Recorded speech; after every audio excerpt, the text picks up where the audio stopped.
নমস্কার, সুরজিৎ মান্না ক্রিয়েশনস চ্যানেলের পক্ষ থেকে তোমাদের সবাইকে সুস্বাগতম। আশা করি তোমরা সকলে ভালো এবং সুস্থ আছো। আমি তোমাদের জন্য এই ভিডিওটিতে তুলে ধরছি 2025 সালের মাধ্যমিক পরীক্ষার্থীদের জন্য এবিটিএ টেস্ট পেপার 2024-25 ভূগোলের পেজগুলির মধ্যে এই ভিডিওটিতে তুলে ধরছি 447 নম্বর পেজের ভূগোলের যে প্রশ্নপত্রটি রয়েছে ওই প্রশ্নপত্রের এমসিকিউ, এসএকিউ এবং 2 নম্বরের প্রশ্নের সম্পূর্ণ সমাধান করছি। তাই তোমাদের কাছে অনুরোধ, তোমরা ভিডিওটি না টেনে পুরোটা দেখো। ভিডিওটি কেমন লাগলো কমেন্ট করে জানিও, ভিডিওটিতে লাইক দাও এবং শেয়ার করো। আমি অলরেডি তোমাদের সামনে 57, 87, 108, 130, 180, 203, 227, 255, 277, 300, 324, 348, 369, 393, 421 এই পেজগুলি সমাধান করেছি।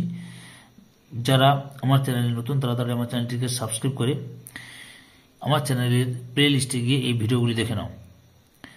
আলোচনা শুরু করছি। বিভাগ কয়ে একের দাগে 1.1 ভূমিভাগের উচ্চতা বৃদ্ধিকে বলে অপশান ক তে আরোহণ।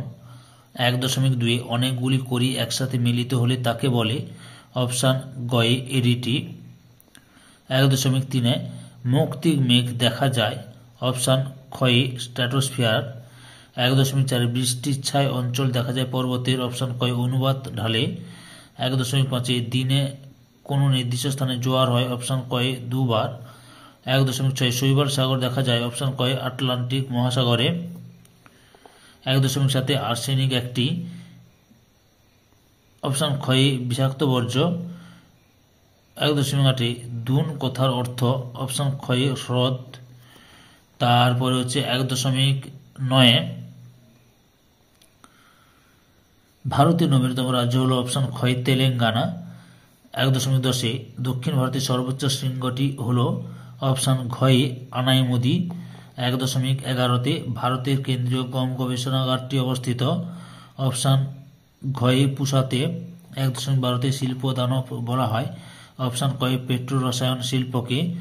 1.13 ভারতের বৃহত্তম খনিজ তেল শোধনাগার হলো অপশান কয়ে জামনগর। 1.14 ইসরো এর সদর দপ্তর অপশান কয়ে বেঙ্গালুরুতে অবস্থিত। এবার বিভাগ ক্ষয়ে 2 দাগে শুদ্ধ অশুদ্ধ প্রশ্নগুলি লক্ষ্য করো। 2.1 পট হোল নদীর উচ্চ গতিতে সৃষ্টি হয় শুদ্ধ। 2.2 ঝুলন্ত উপত্যকার নদীর উচ্চ গতিতে সৃষ্টি হয়, এখানে এটা অশুদ্ধ হবে কারণ ঝুলন্ত উপত্যকার হিমবাহের সৃষ্টি হয় হিমবাহের ফলে। 2.3 চিনুক একটি স্থানীয় বায়ু শুদ্ধ। 2.4 সরলবর্গীয় অরণ্য দেখা যায় পার্বত্য অঞ্চলে, এটাও শুদ্ধ। 2.1.5 গোদাবরীকে দক্ষিণ ভারতের গঙ্গা বলা হয়, এটাও শুদ্ধ। 2.1.6 ইনজেকশনের সিরিঞ্জ একটি চিকিৎসা বর্জ্য শুদ্ধ।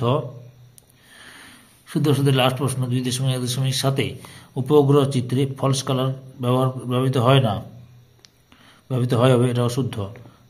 সঠিক উত্তরে ব্যবহৃত হয়। 2.2 দাগে শূন্যস্থান পূরণ করো।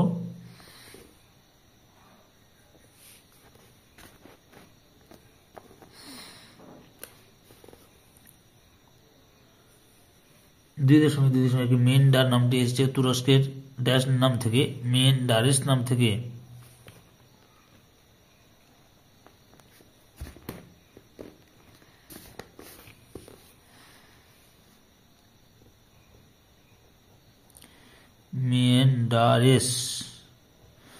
মেন্ডারিস নাম থেকে। 2.2 সমুদ্র স্রোত সৃষ্টির প্রধান কারণ হল ড্যাশ বায়ু প্রবাহ।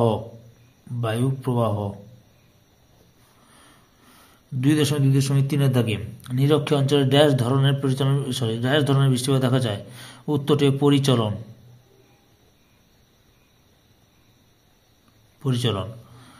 2.2.4 উষ্ণ ও শীতল স্রোতের প্রভাবে ড্যাশ সৃষ্টি হয়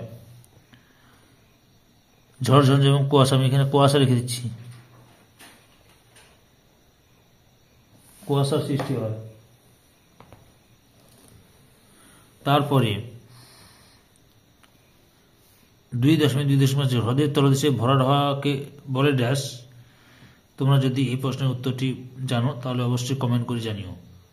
বুঝতে পেরেছ?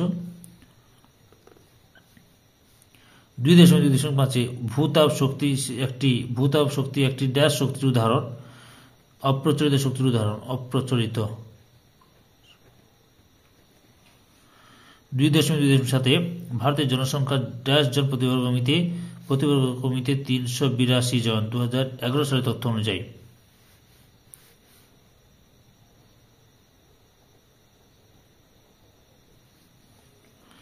এবারে 2.3 থেকে দুটি বা একটি শব্দে উত্তর দাও।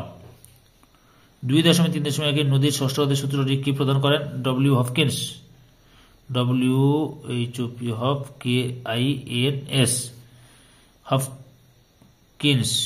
হপকিন্স। 2.3.2 ক্ষুব্ধমণ্ডল বায়ুমণ্ডলের কোন স্তরে দেখা যায়? স্ট্র্যাটোস্ফিয়ার স্তরে। ক্ষুব্ধমণ্ডল ট্রপোস্ফিয়ার হবে। Troposphere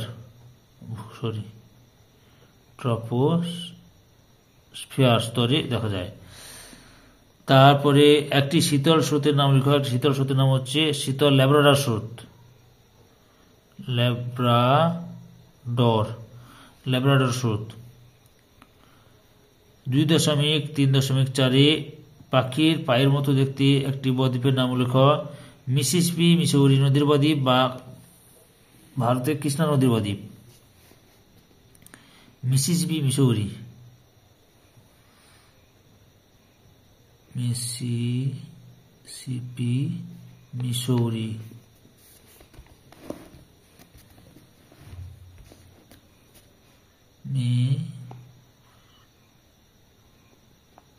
Missouri.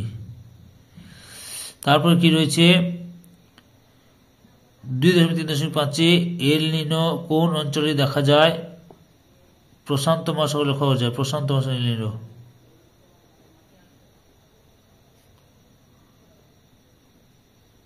সাগরে। 2.3.6 শ্বাসমূল ও ঠেসমূল কোন উদ্ভিদে দেখা যায়? লবণাম্বু বা ম্যানগ্রোভ উদ্ভিদ লিখবে। লবণাম্বু বা ম্যানগ্রোভ উদ্ভিদ। 2.3.7 তরল সোনা কাকে বলে? খনিজ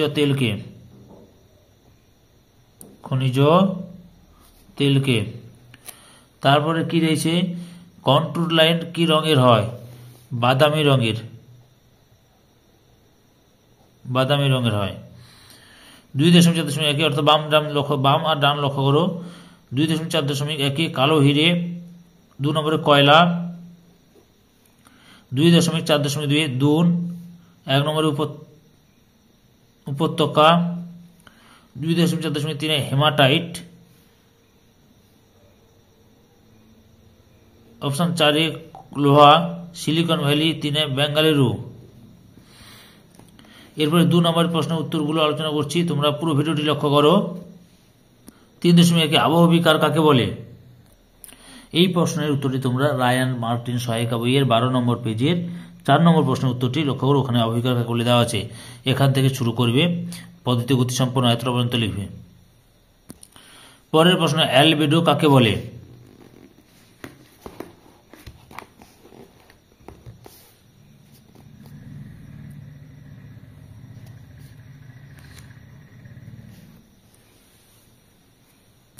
এই প্রশ্নের উত্তরটি ছায়া প্রকাশনী সহায়িকা বইয়ের 93 নম্বর পেজের 4 নম্বর প্রশ্নের উত্তরটি লক্ষ্য করো। অ্যালবেডো কি? এই যে সংজ্ঞা থেকে শুরু করবে, দিয়ে সকল স্থানে সমান নয় এতটা পর্যন্ত লিখবে।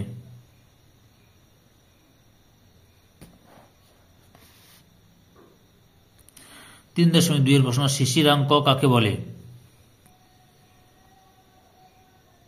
এই প্রশ্নের উত্তরটিও তোমরা ছায়া প্রকাশনী প্রান্তিকের সহায়িকা বইয়ের 132 নম্বর পেজের 10 নম্বর প্রশ্নের উত্তরটি লক্ষ্য করো। যে বিষয়, যে বিশেষ তাপমাত্রা, এখান থেকে শুরু করবে, জলীয় বাষ্প ঊর্ধ্বপতন প্রক্রিয়ায় বরফ কণায় পরিণত হয় এত পর্যন্ত লিখবে। অথবাতে রয়েছে সিজিগি কাকে বলে? এই প্রশ্নের উত্তরটি তোমরা রায় অ্যান্ড মার্টিন সহায়িকা বইয়ের 225 নম্বর পেজের 1 নম্বর প্রশ্নের উত্তরটি লক্ষ্য করো। এখানে অর্থ লিখবে তোমরা, অবশ্যই সংজ্ঞা ও তার সঙ্গে সময়কাল দেবে। আর শ্রেণী বিভাগ শুধু লিখবে সংযোগ অবস্থান এবং প্রতিযোগ অবস্থান এবং তার সঙ্গে প্রভাবটা একটু লিখে দেবে। ওকে।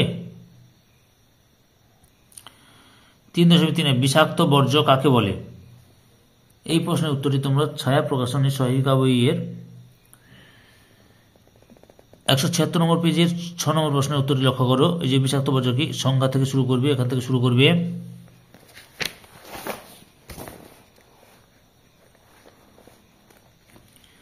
পবিত্র বিষাক্ত বর্জ্য এতটা পর্যন্ত লিখবে। অথবাতে রয়েছে বায়োডিগ্রেডেবল বর্জ্য কাকে বলে? এই প্রশ্নের উত্তরটি প্রান্তিকের সহায়িকা বইয়ের 181 নম্বর পেজের 17 নম্বর প্রশ্নের উত্তরটি লক্ষ্য করো। যে বর্জ্য পদার্থ পরিবেশের কোনো ক্ষতি করে না, এখান থেকে শুরু করবে, দিয়ে ইত্যাদি জৈব বর্জ্য হলো এর উদাহরণ এত পর্যন্ত লিখবে।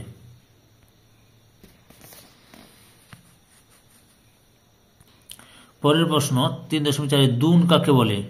ও একটি উদাহরণ দাও। এই প্রশ্নের উত্তরটি তোমরা প্রান্তিকের টেক্সট বই অর্থাৎ রণজিৎ গরঙ্গের টেক্সট বইয়ের 78 নম্বর পেজে এই যে উত্তরটি আমি দেখাচ্ছি তোমাদের সামনে। দুন উপত্যকা, এখান থেকে শুরু করবে, যেমন দেরাদুন বৃহত্তম, কোটা, পাটলিপুত্র, খাম্বা ইত্যাদি এতটা পর্যন্ত উদাহরণ দেবে। উদাহরণ দিয়ে সুন্দর করে লিখবে। ওকে। অথবা গঙ্গা নদীর দুটি উপনদী ও দুটি শাখা নদীর নাম লেখা। আচ্ছা, গঙ্গা নদীর দুটি উপনদী হচ্ছে উপনদী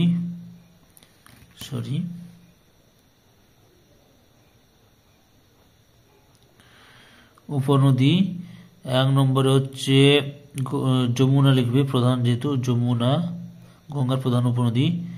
2 নম্বরে লিখবে সোন, এছাড়া গোমতী, ঘরঘরা এগুলো রয়েছে উপনদী। এবার হচ্ছে শাখা নদী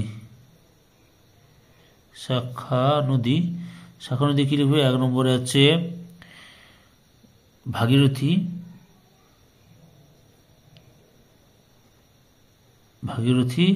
আর 2 নম্বরে হচ্ছে পদ্মা। বুঝতে পেরেছ? পরের প্রশ্ন 3.5 সেচ খালের সাহায্যে কিভাবে জলসেচ করা হয়? এই প্রশ্নের উত্তরটি তোমরা প্রান্তিকের সহায়িকা বইয়ের 259 নম্বর পেজের 3 নম্বর প্রশ্নের উত্তরটি লক্ষ্য করো। এই যে সেচ খাল, এখান থেকে শুরু করতে হবে, একটু বড় হয়ে যায় প্রশ্ন উত্তর, এখান থেকে শুরু করবে, নিত্যব খাল, প্লাবন খাল দিয়ে লিখবে। তারপরে কি রয়েছে? অথবা পেট্রোরসায়ন শিল্প কাকে বলে? এই প্রশ্নের উত্তরটি তোমরা পেয়ে যাবে রায়ান মার্টিন সহায়িকা বইয়ের 409 নম্বর পেজের এই যে 19 নম্বর প্রশ্নের উত্তরটি। পেট্রোরসায়ন শিল্প বলতে কি বোঝায়? সংজ্ঞা এখান থেকে শুরু করবে, তাকে পেট্রোরসায়ন শিল্প বলে এত পর্যন্ত লিখবে। একটা উদাহরণ দেবে, উদাহরণ যে পশ্চিমবঙ্গের পূর্ব মেদিনীপুর জেলা হলদিয়াতে অবস্থিত। পরের প্রশ্ন 3.6 টপোগ্রাফিক্যাল মানচিত্র কাকে বলে? লক্ষ্য করো উত্তরটি। এই উত্তরটি তোমরা পেয়ে যাবে রায়ান মার্টিন সহায়িকা বইয়ের 454 নম্বর পেজের 4 নম্বর প্রশ্নের উত্তরটি লক্ষ্য করো। এই যে সংজ্ঞা দেওয়া হচ্ছে, গ্রিক শব্দ এখান থেকে শুরু করবে, জনবসতি, মন্দির, মসজিদ, বাজার ইত্যাদি এত দূর পর্যন্ত লিখবে। 2 নম্বরের লাস্ট প্রশ্ন অথবাতে রিমোট সেন্সিং এর দুটি সুবিধা লেখো। এই প্রশ্নের উত্তরটি তোমরা পেয়ে যাবে ছায়া প্রকাশনী সহায়িকা বইয়ের 391 নম্বর পেজের 16 নম্বর প্রশ্নের উত্তরটি লক্ষ্য করতে হবে তোমাদের। এই যে দূর সংবেদন ব্যবস্থার সুবিধাগুলি হল দুর্গম অঞ্চল তথ্য সংগ্রহ, বিস্তৃত অঞ্চলে নিখুঁত তথ্য সংগ্রহ, আবহাওয়া সঠিক পূর্বাভাস প্রদান, অর্থাৎ এখান থেকে সঠিক পূর্বাভাস দেওয়া যায় এত পর্যন্ত লিখবে। এরপর আমি তোমাদের সামনে প্রশ্নপত্রটি অর্থাৎ 3 নম্বরের প্রশ্ন, 5 নম্বরের প্রশ্ন এবং ম্যাপ পয়েন্টিং দেখাচ্ছি, মানে তোমরা স্ক্রিনশট নিয়ে নাও, সেটা দেখাচ্ছি। উত্তরগুলো যদি নিতে চাও, অর্থাৎ 3 নম্বর প্রশ্নের উত্তর, 5 নম্বর প্রশ্নের উত্তর, তাহলে প্রত্যেকটি ভিডিও ভূগোলের যে সমস্ত পেজগুলি আমি ছাড়ছি বা ভিডিওগুলো ছাড়ছি এবিটি টেস্ট পেপার সমাধান করি, সেই প্রত্যেকটি পেজের আমাকে 100টি কমেন্ট করে জানাও যে স্যার আপনি বড় প্রশ্ন অর্থাৎ 3 নম্বরের প্রশ্নের উত্তর এবং 5 নম্বরের প্রশ্নের সমাধানগুলো করে দিন। তাহলে অবশ্যই প্রতিটা ভিডিওতে 100টা কমেন্ট হলেই পার হলে আমি সঙ্গে সঙ্গে ভিডিও করা শুরু করব। বুঝতে পেরেছ? এই যে প্রশ্নপত্র দেখাচ্ছি, তোমরা প্রশ্নপত্রটি স্ক্রিনশট মেনে দেখে নাও। আমি মানচিত্রটা একটু বলে দিচ্ছি, ম্যাপ পেন্টিংটা।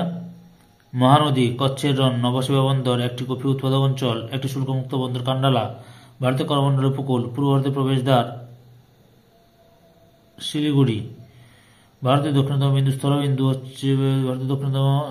হচ্ছে ইন্দিরা বয়নাভি, ডেকান ট্র্যাপ অঞ্চল, বিন্ধ্য পর্বত।